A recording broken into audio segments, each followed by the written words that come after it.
Hello and welcome to Bookly Fun. Today we will be starting to read The Tale of Despereaux by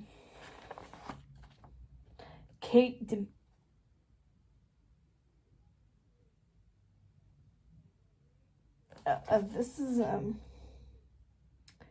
very confusing on who the author is. Let's just start.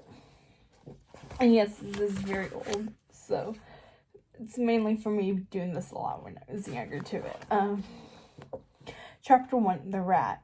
Come a little closer, get comfortable. You know what I mean. Settle in, take off your coat, have a seat. You are about to hear a story. It begins like this. Once upon a time, there was a brave little mouse who loved honor and justice and always told the truth. It was the sunniest of days. Light streamed through white fluffy clouds and danced on the sea below, bouncing off the water in a million tiny sparkles.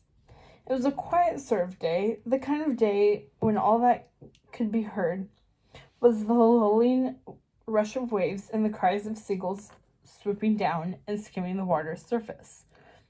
Then an enormous ship came crashing through the waves. Its tall masts reached for the sun, and its large white sails snapped in the breeze. The wooden deck creaked as the bow sliced through the water. On board, the ship was full of activity. Everywhere were the common sights of sailing life: winches, cannons, peg legs, and tattoos. Thick arms pulled hard on even thicker ropes. Sailors grunted and shouted.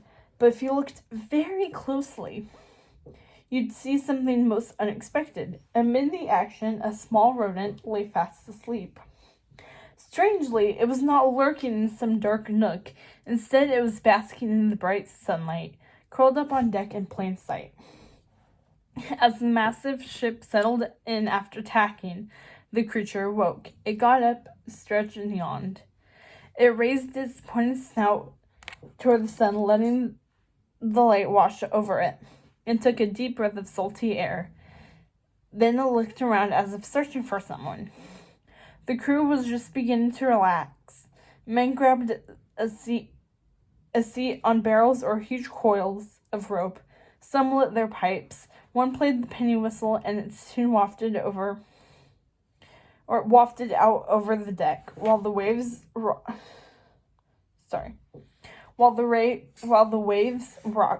the boat rhythmically.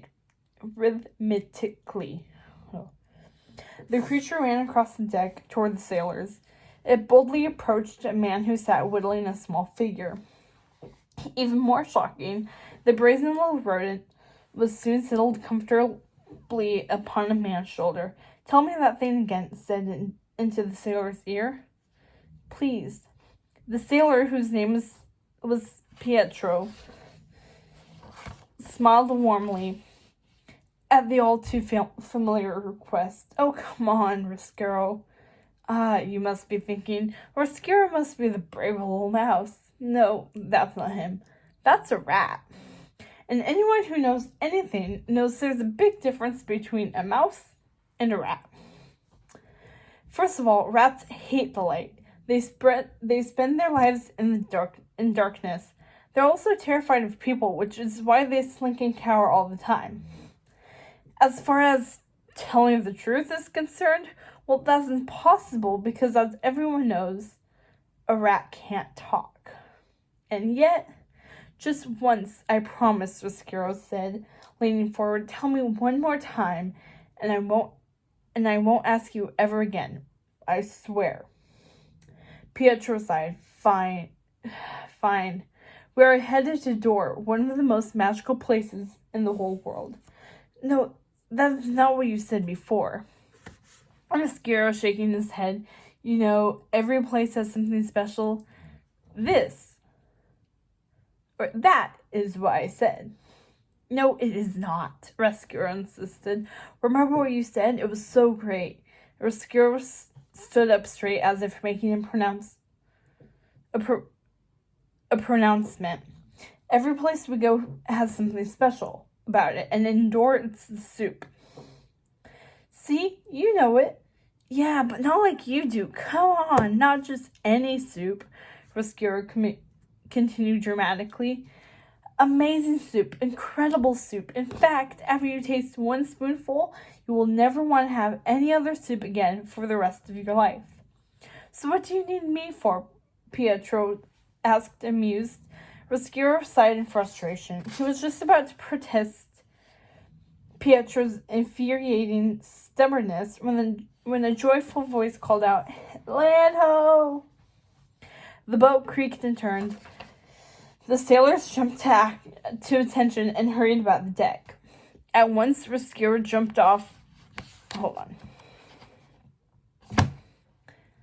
At once, Roscuro jumped off Pietro's shoulder and raced up the nearest rope. He leaped from spar to spar, scurried across the sails, and nimbly crossed one of the lines, working his way up the mast, all the way to the crow's nest. In an instant, Roscuro had reached the top, when one of the ship's flags flew. He put a small paw to his forehead and scanned the horizon. His eyes lit up. "I can see it," Roscuro called down. Pietro, the only one who could hear Roscuro's voice, glanced up at his tiny friend. The seafaring rat had seen many places in his life, but the place Roscuro saw at this moment thrilled him like no other. His heart leaped at the sight of it, and whose wouldn't? The kingdom of Dor was like a little jewel glistening against the sea. The castle and everything around it seemed to radiate light. Shimmering towers rose majestically into the sky. Their golden spires glowed warmly like a king's crown. At the base of white cliffs, a small harbor twinkled in the sunlight, and ships bobbed happily at anchor. Dor looked as if it had been sprinkled liberally with a giant shaker of stardust. To a rat who loved light, Dor was a magical place indeed. But there was something else, something amazing. Roscuro sniffed and sniffed again. Something incredible. "Ooh, I can smell it. I can smell it," Roscuro cried, inhaling more deeply. Something that would change the rat's life forever. Chapter 2. Royal Soup Day. What the rat smelled was soup, of course. Yes, soup. Now, this was not your everyday soup smell. The aroma of this soup was so magical, so heavenly, and so out of this world intoxicating, that the moment the ship docked, the smell lifted Roscuro up by his whiskered nose, and led him off the gangplank straight into the kingdom of Dor. The street was a line of endless soup shops. The iron kettle, Benjamin's broth house, the steaming stew pot, the magic ladle. Roscuro couldn't decide where to begin. What's more, Dorian men, women, and children streamed down the street carrying huge bowls and spoons. "Oh, I can't wait to taste this soup," Roscuro told Pietro.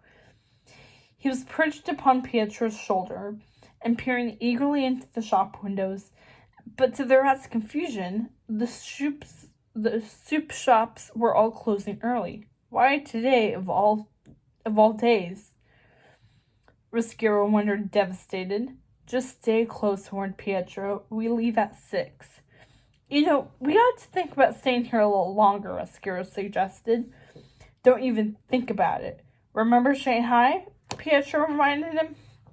"Yeah, but this place is different. I mean, this is special. This place is..." The rat struggled for the right word. It's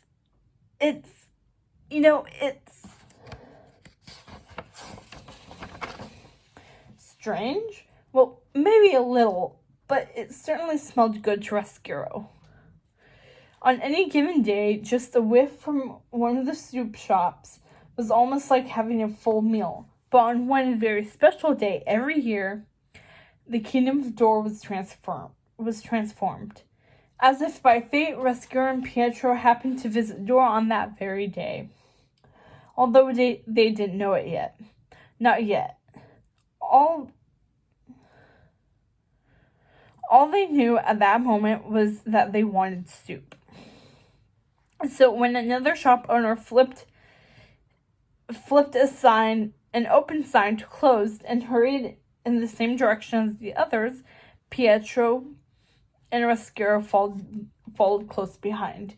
Indoor, Christmas was nothing compared to Royal Soup Day. In the town square, Pietro and Roscuro joined the hundreds of villagers who gathered in anxious anticipation of their favorite holiday.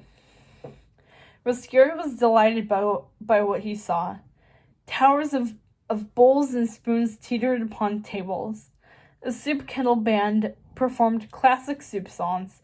2 men played the spoons, and 2 groups of red-faced folks shouted at each other. Biscay yelled one side. Chowder yelled the other. Biscay, chowder. On Royal Soup Day, every Dorian, young and old, flocked towards the castle, because they knew at this very moment, deep within the royal kitchen, a masterpiece was being created. The royal kitchen staff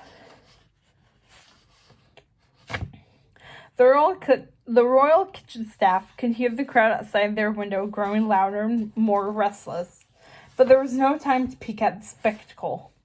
Not while they were so behind on this year's soup, and definitely not with Chef Andre breathing down their necks. The kitchen was abuzz with activity. Every space was crammed with moving conveyor belts, steaming cauldrons, and machines of every kind. Machines that sliced, diced, and chopped. Machines that stirred, whipped, and whirled.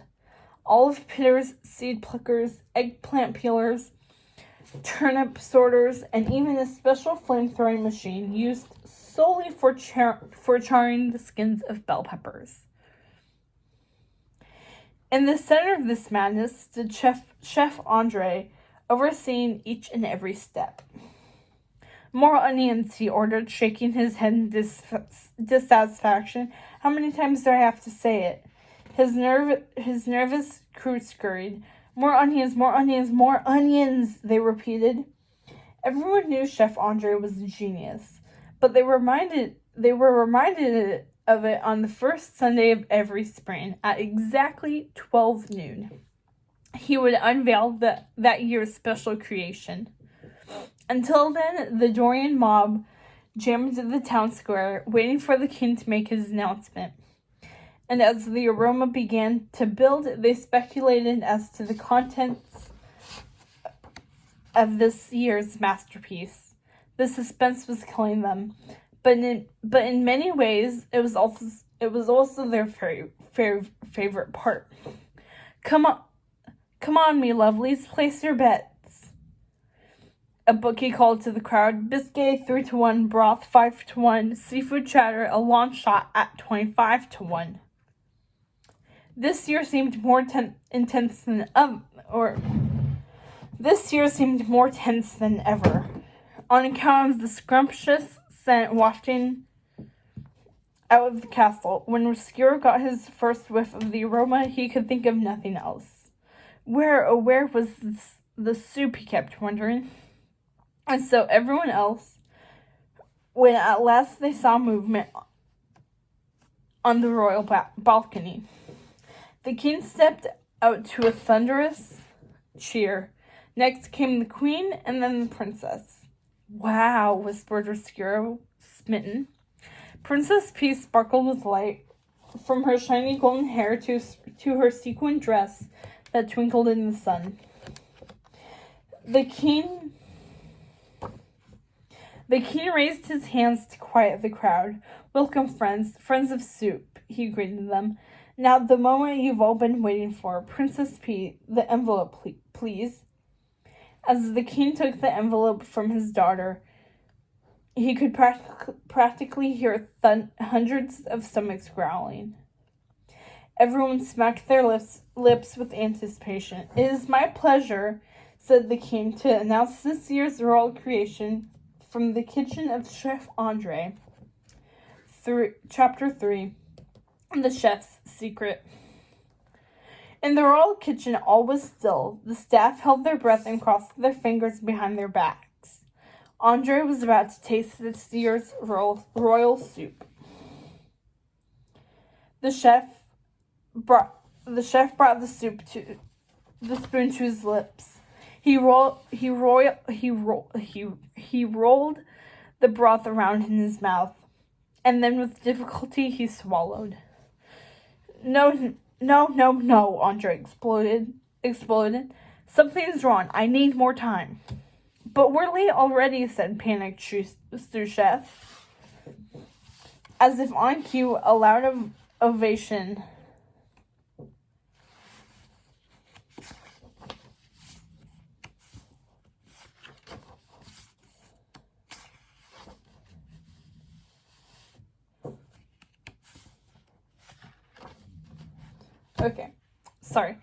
As if on cue, a loud ovation erupted outside. The king was about to open the envelope. Is this not right? Everyone out! Out! Andre ordered, chasing his trembling staff from the kitchen. When he was certain that they were gone, Andre stormed into the back room of the royal kitchen, his own secret laboratory. Whatever went on within those walls was a mystery to all but him. Slamming the door behind him, Andre crossed over to his large work table, which was hidden under piles of hacked-up vegetables, mixing bowls, and an assortment of kitchen gadgets only Andre could understand. He glanced behind him at a high shelf in the corner. He sniffed and then paused as if considering something. Now, a big part of being a genius is making everyone believe that you are, and sometimes that takes a little help. Andre dragged a small footstool over to the bookshelf and climbed on top of it. He reached up to the highest ledge, and from its farthest corner pulled down a discreet leather tome. The book seemed ordinary enough, but once Andre opened it, a peculiar thing began to happen. A strange spirit rose into the air, a rainbow of herbs, vegetables, pots, and pans swirling above the tabletop. The colorful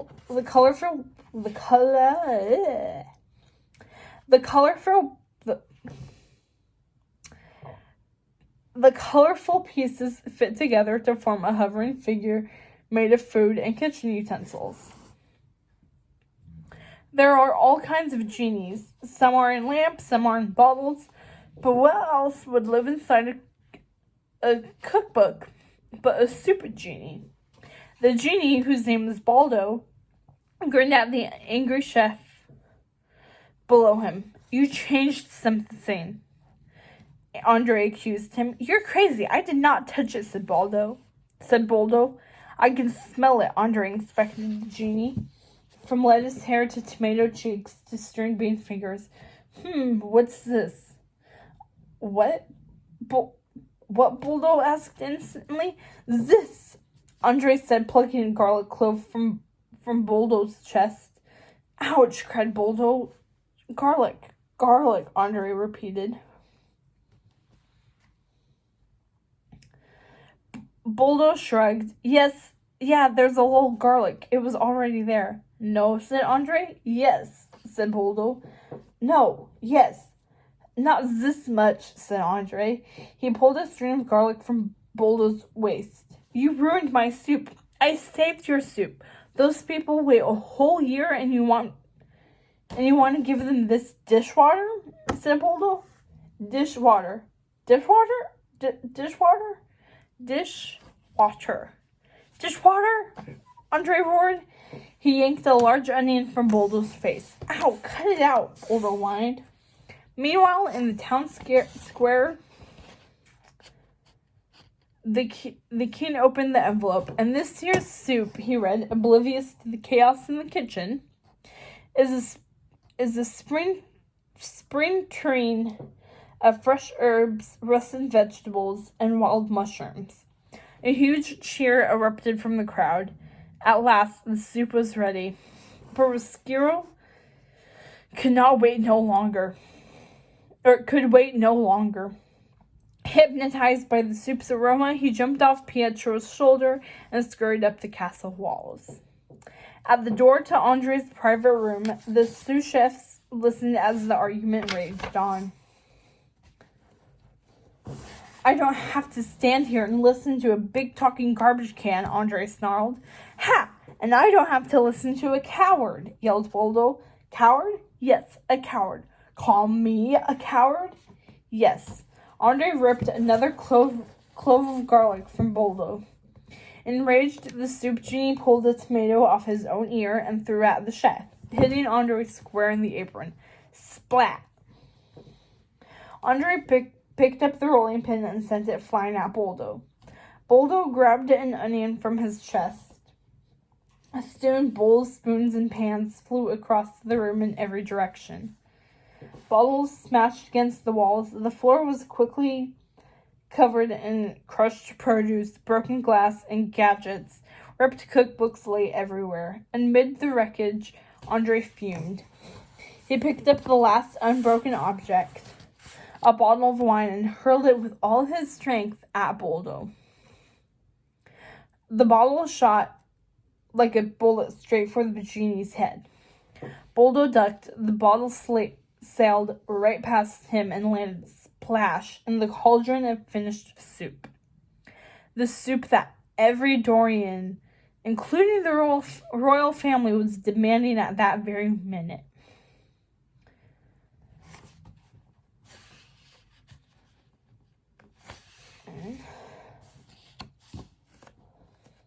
Hold on.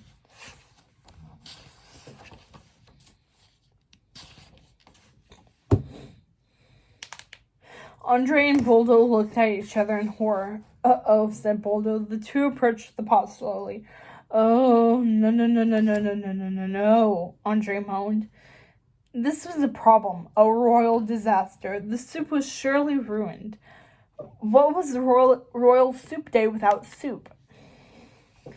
Hesitantly, Andre and Boldo neared the cauldron. They sniffed. They paused. They sniffed again. Not bad, Andre thought. He put a tentative finger into the soup and tasted it.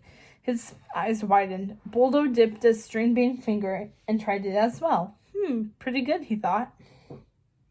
Was it possible? Andre said. Was it possible? Andre and Boldo exchanged a look and tasted the soup again. This time they each heartily plunged a whole spoon into the broth and savored the new taste. Of course, they thought, wine. But bellissima, said Boldo, embracing Andre. It's fantastique, said Andre in a rare display of affection. Andre kissed Boldo on each cheek, squashing 2 tomatoes. But while Chef Andre and Boldo rejoiced, high up in the castle, a very different scene was unfolding down below. Pietro frantically searched the village streets for his little friend. Roscuro, Pietro called, jostling with the pedestrians. Roscuro, where are you? Roscuro! It was no use. Roscuro was gone. Chapter 4. Roscuro meets the queen.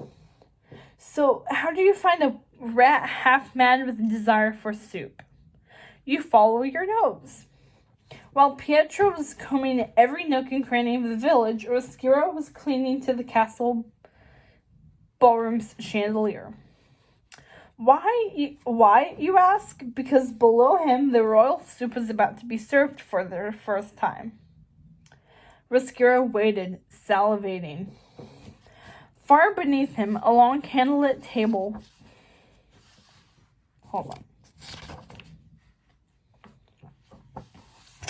Far beneath him, a long candlelit table was set for an opulent banquet.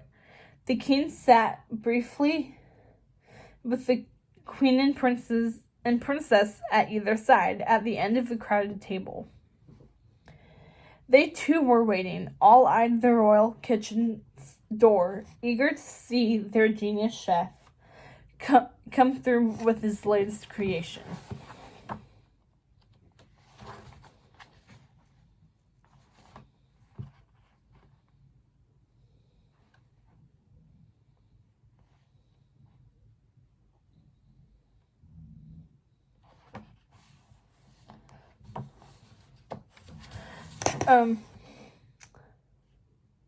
They too were waiting, all eyed the royal kitchen's door, eager to see their genius chef come through with his latest creation. When the door finally opened, the guests rose to their feet and clapped furiously. Andre entered, carrying a large porcelain soup tureen, which he ceremoniously placed in front of the queen. Ever so slowly, Andre lifted the china lid. "Ooh," exclaimed the crowd. Princess P and her mother leaned forward in anticipation. There we go. So did Roscuro. He leaned forward on the chandelier, trying to take in as much of the soup's mouth-watering scent as he could. When the fragrant scent finally reached his nose, he closed his eyes and crinkled his little rat nostrils in bliss. "Voila," said Andre. "This smells amazing," said the queen, beaming. "Wait until your highness tastes it." The queen dipped her spoon into the broth. Roscuro sniffed. His mouth watered. He inched closer and closer still, until he was holding on to the chandelier by a single little paw. The spoon hovered near the queen's mouth. She parted her lips and took her first delicious taste. She said, sighing. Roscuro could only imagine the sensation. His eyes closed again, and a dreamy smile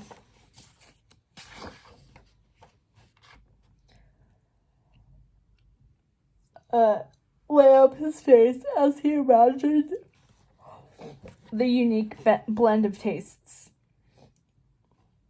He reeled back in reverie. Then just as quickly, Roscuro slipped and lost its grip on the chandelier. Roscuro's eyes opened wide. The air rushed past his ears, flattening his whiskers to his cheeks. He was falling to the table below. At the very moment the queen was savoring her first taste, the soup-crazed rat was tumbling head over feet overhead until Andre, the queen said, "This is absolutely splat." Roscuro landed with a walloping belly flop in the queen's soup. "It moved," the queen exclaimed. "It moved?" Andre asked. "My soup moved," the queen said. Andre eyed the soup. "No, it didn't. It did not move." But the chef could not argue when the rat surfaced from the broth, wearing a ring of onion around his head. Roscuro wiped the broth from his eyes and looked straight at the queen.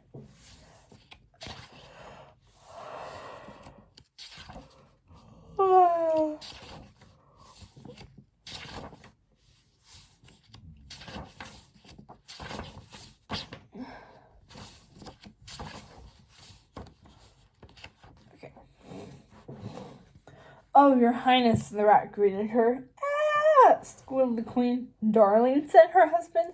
"A rat," she screeched. "There's a rat in my soup." Why does she say rat as if it's a bad word? Roscuro wondered. "Madame," said Roscuro politely, "I know that this is unfortunate, and I know that while on first glance I might appear to be a..." "Ah!" the queen screamed. "A rat! There is a rat in my soup! Please, shh!" whispered Roscuro. The queen looked down at him in horror. "And I ate it!" she cried. "Uh-oh," said Roscuro. The queen began to gag. She clutched at her throat as the color drained from her face. She swooned. Roscuro barely managed to leap out of the way before her highness lurched, first backwards and forward, and nosedived into her bowl of soup.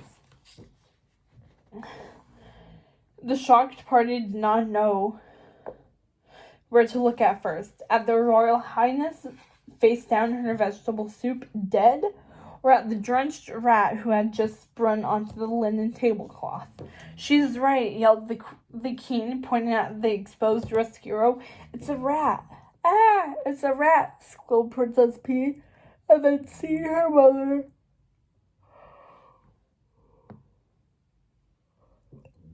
she let out a piercing scream. "Sweetie, scrumptious," the king said to his fallen wife. He turned toward his guards. "Get me that rat." Rescuro spinned down the center of the banquet table. He hopped over place settings. He darted around a candlestick, leaped over a finger bowl, and vaulted off a salad fork as if it were a diving board.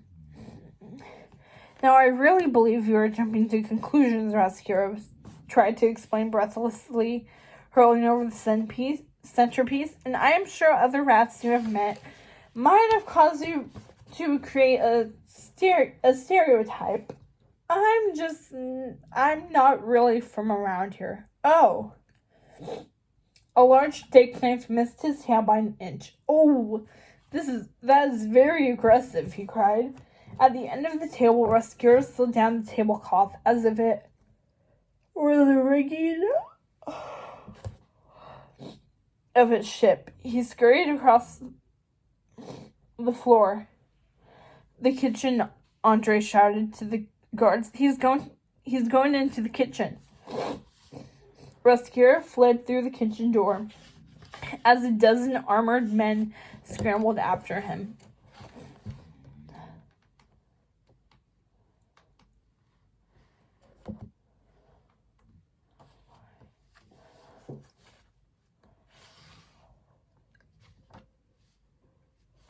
Okay. Chapter 5. The Hunt for a Rat. "Over there," yelled a guard. Rescuro raced around the floor with the guard's large metal boots stomping close behind him. Where to hide? He darted into a pile of pots and pans. Their curved metal edges reflected Rescuro's body over and over. Rescuro felt as if he were in an endless hall of mirrors. In the reflections, Rescuro looked huge and grotesque. He felt dizzy, fumbling his way through the many monstrous images when... "Stop that rat!" Andre screamed, racing toward him. A sword whizzed by Rescuro's head. Its blade missed him by a whisker.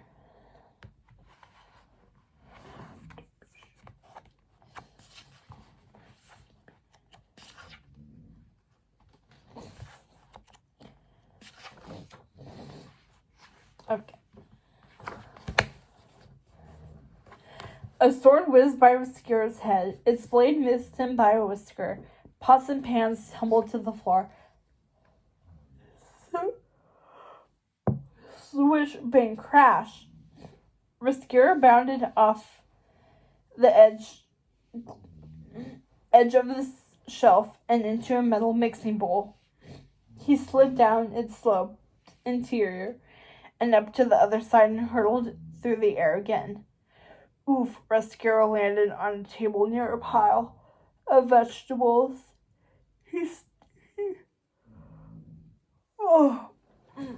He stopped next to a carrot to catch his breath. Whop! A massive blade came down next to him, chopping the carrot cleanly in half. Rescuro clutched his heart in terror and checked to see if he was still in one piece. That could have been me, he thought. Why are they trying to kill me? What have I done? But there was no time for thinking. A blade landed again with a loud chop that sent Rescuro scurrying down the center of the table. He leaped from onion to onion, over a hill of potatoes, through a forest of celery. Smack, swish, whack. The blade sliced down again.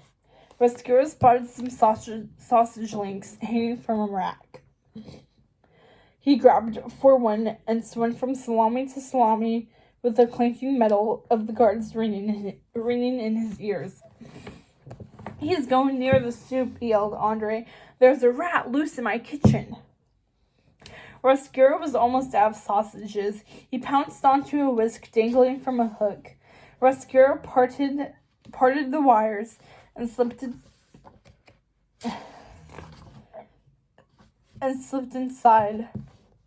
Finally safe, he slumped against the whisk's wires and tried to catch his breath, but not a moment later, a large eye appeared beside him. A guard was peering through the wires like a giant looking in a window. Ah! Rescuro screamed. If I can just tell. The guard grabbed the whisk and wielded it like a mace.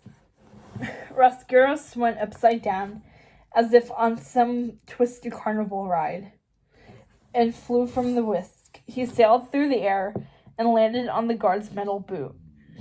The guard impulsively swung at Rescuro with his mace, bashing in his own foot. Ow! He howled, leaping up and down with pain. Rescuro raced across the floor. With nowhere left to go, he climbed up a long metal vegetable chute. He scaled it to the kitchen's highest point, where a small window overlooked the port. Outside, something in the distance caught Rescuro's attention. Even under the circumstances, he could not help but stop and stare. Far behind Rescuro's reach was his ship. It had weighed anchor and was beginning to sail away, with Pietro on board. He pressed his paws to the glass. No, the rat wanted to cry. Stop! Please don't go! Pietro! Rescuro's heart sank. Helpless, he gazed out at his old friend, desperately wishing for him to come back. So lost was the rat in his own thoughts, he had nearly forgotten. I am sorry, guys. Forgotten he was in terrible danger when suddenly splat. He was reminded by a large tomato that whooshed past his head and smashed against the window pane. The crushed tomato dripped down the glass, obscuring the view of Pietro and the ship. Rescuro jumped back. He lost his balance and slid down the chute toward the huge cauldron of soup. No, yelled Andre, not there. Without a second to spare, Andre lifted the chute, changing the rat's path. Rescuro catapulted across the kitchen. He landed hard on the stone floor and looked up to see 4 of the king's guards. To Rescuro, they were giants with feet as big as houses. They were stepping closer and closer, their sharp swords jabbing and jabbing. Rescuro ducked right, then left, then right again, as the sword sliced down within a breath of his body. The blows rained down one another. The guards backed Rescuro onto a grate near the wall, and there was nowhere to go. And then there was nowhere to go but down. Swish, smack. Rescuro slipped between the grate's bars. He grabbed blindly for one of them and clutched it with a paw. The rat hung on for his life until smack. Rescuro plummeted down. Darkness. Chapter 6, Darkness. Rescuro blinked, then blinked again as his eyes tried to adjust to the awful darkness, but didn't help. The rat had landed in a place of suffocating, stifling blackness. And for a rat who loved daylight, this was a terrible place indeed. Rescuro looked up toward the grate, now stories above him, where one last trickle of light struggled to reach him. He could see little, a faint outline of damp, rancid walls. A steep staircase that led down into yet more darkness, and his reflection in a puddle. He stared down at his feet. The same thing that caused the queen so much terror. Was he that ugly, he wondered? That repulsive? He thrust his paw into the water, destroying his reflection. Roscuro slumped against the wall and sat for a while, trying to muster the courage to move. But for what, he asked himself. He was a rat without a home or a friend. He was alone, completely alone. And then the rat did something most un-rat-like. The rat began to cry. Roscuro cried and cried and cried. And he didn't stop crying until he felt something, or rather, someone. Roscuro felt an icy prickling at the back of his neck. The kind of feeling you get when you're being watched. Roscuro froze as the shadow of a towering robed figure emerged from the darkness. 2 red eyes slowly materialized. And then behind that creature,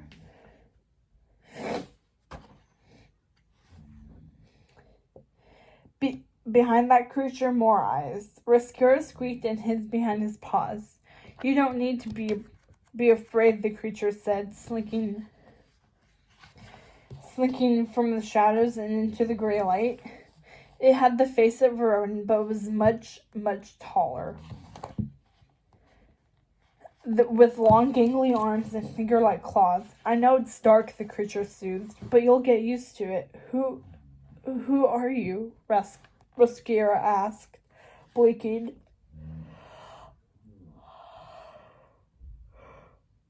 Oh.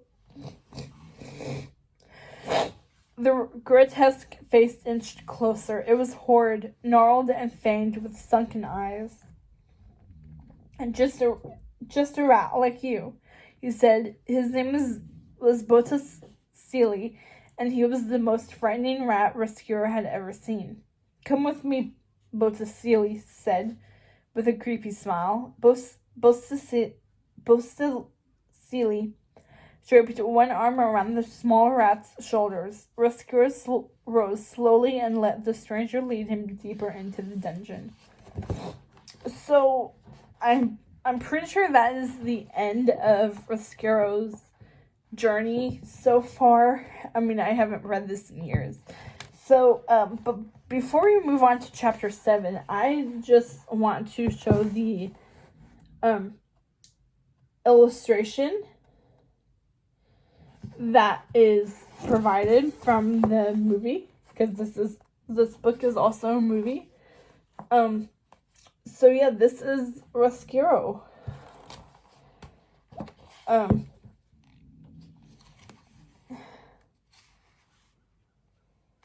Okay. Let's move on with the reading. Chapter 7, Waiting for a Hero. The Queen of Dor was laid to rest in the royal chapter. The royal chapel. Princess Pia, luminescent even in grief, bid her mother a final farewell. In her hand she held a familiar object which she tenderly placed at her mother's grave. The Queen's soup bowl. And then the king stepped forward, and with tears filling his eyes, placed a flower in the empty bowl. Grief is the strongest thing that a person can feel.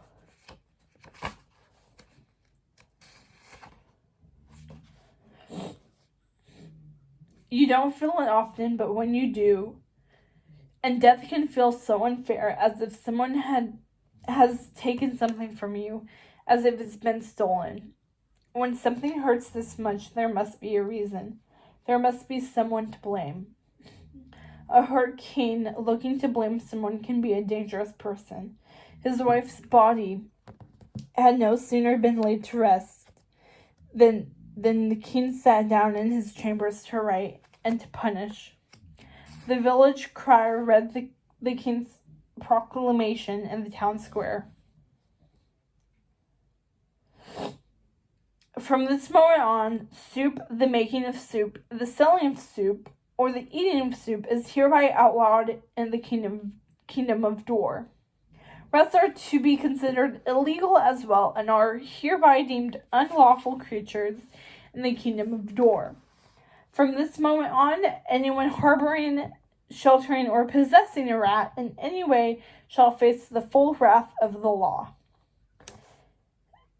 As decreed, the royal guards collected every soup kettle, spoon, and dish.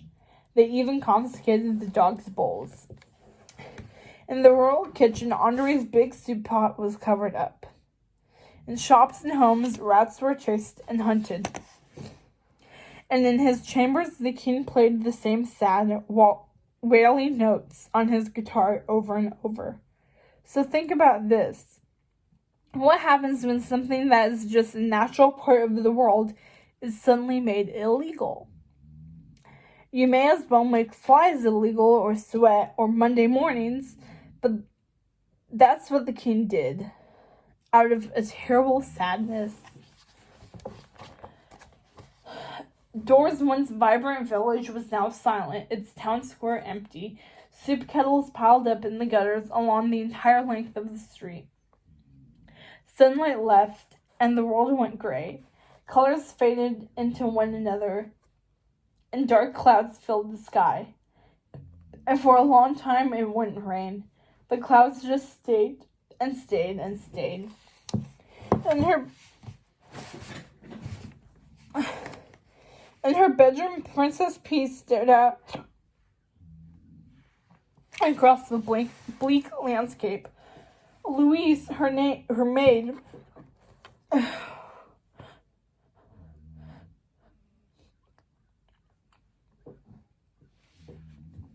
Louise, her maid, was fitting the princess for a dress, and the jeweled gown threw sequined light all around the room, but P did not notice. "I wish it would rain," said P. She looked at the tree, now dead and lifeless, under the gloomy sky.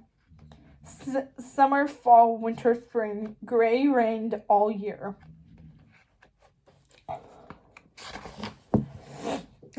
"You and the whole world," Louise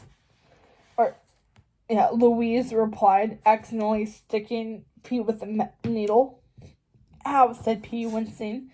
"Sorry, milady," Louise apologized. "Well, at least I can still feel that." P turned back to her window. "Louise, do you think there's a bit of light somewhere in the world?" "Don't know, ma'am," said Louise. "I think there is. You just need to know where to find it," said P. But that was the dilemma. Where do you find light in a land where the thing its people love most has been banned? Because in the royal kitchen, soup no longer bubbled in cauldrons. Magical aromas did not fill the air.